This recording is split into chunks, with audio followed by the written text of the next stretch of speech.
Question 19, the last question, 6 marks, could be quite tricky.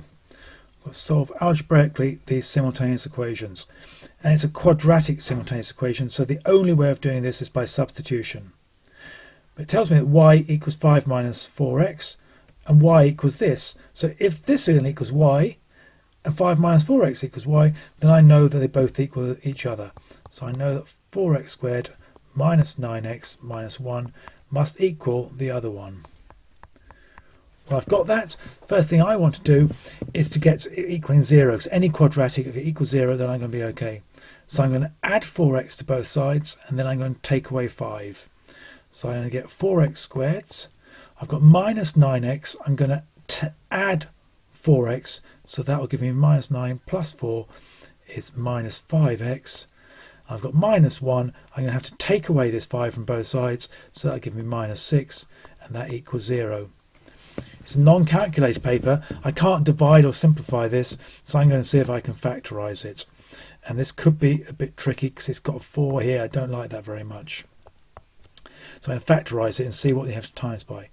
The number bit is 6, so it's either going to be 1 and 6, or it's going to be 2 and 3. And it's going to have to be either 1x and 4x or 2x and 2x. This is where I just make a guess and just try it. It just feels like these are quite close, so I'm going to try 2x and 2x to start with. So it could be 2x. If I put 6 here, that's going to give me, if I put 6 there, that'll give me 12x there. It's not going to be that, so I think it's going to be 2 and 3. So if I put down 3 here and 2 there, it wouldn't matter because they're both the same. That's going to give me 6x and another 4x. I can't get 5. I don't think it should be 2x. I think that's probably wrong then. So I think it's probably going to be 1x and 4x. And now I want to see, there's no way 6 is going to be there because that's going to make me to have 24x. It can't be there. If 6 is here, that'll give me 6x. And 1 will be able to be there, and 4x, I'm not going to get 5, so I think it's now going to definitely be 2 and 3.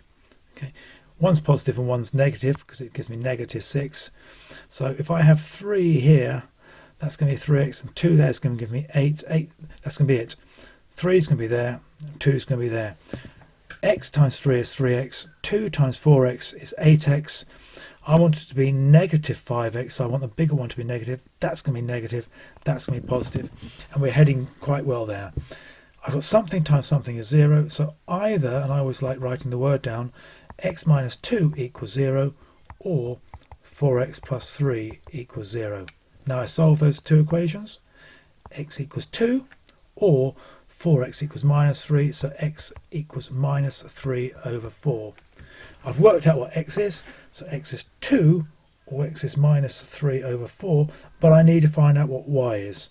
And for that, I need to use one of the original equations. Pretty obviously I'm going to use that. So y equals 5 minus 4x's.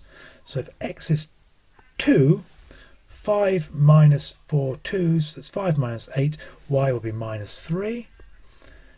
And then if x is minus 3/4, I've got to 5 minus 4 lots of that. 4 lots of minus 3/4 would be y equals 5 minus 4 times minus 3/4. That'll be minus 4 and 4 cancel out. That'll be minus 3. So it's 5 minus 3. So it'll be 5 plus 3. That's 8. And so those will be my 2 points, 2 marks. Thanks. Hopefully that's 6 marks. And that's the end of the paper.